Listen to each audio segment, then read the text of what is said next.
Shqipëria është renditur në vendin e 80 në indeksin botëror të lirisë së shtypit 2025 të publikuar nga organizata Reporterët pa kufi, duke shënuar një përmirësim prej 19 vendesh krahasuar me një vit më parë, kur ishte në vendin e 99 nga 180 shtete.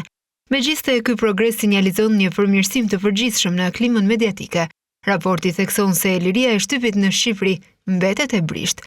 Organizata Reporterët pa kufi nënvizon se media shqiptare përballet ende me kërcënime serioze nga ndërthurja e interesave politike dhe ekonomike, nga një kuadër ligjor i papërshtatshëm dhe nga ndërhyrjet me karakter partijak në rregullimin e sektorit mediatik.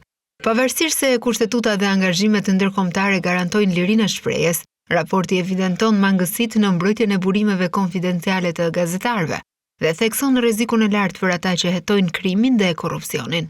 Gazetarët që raportojnë mbi protesta apo operacione policore shpesh përballen me dhunë nga autoritetet, thuhet në raport. Kushtohet se krimi i organizuar përbën një nga kërcënimet më serioze për sigurinë e gazetarëve në vend.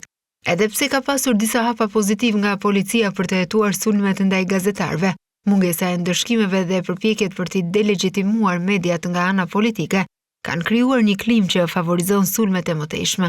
Në të kundërt, Kosova ka shënuar një rënje të ndjeshme në indeks, duke zbritur në vendin e 99, më poshtë se Shqipëria, nga vendi i 75 vitin e kaluar dhe nga i 56 në vitin 2023. Kjo është rënja më e madhe për Kosovën në 15 vitet e fundit, duke shënuar vitin e dytë radhazi me regres në lirinë e shtypit.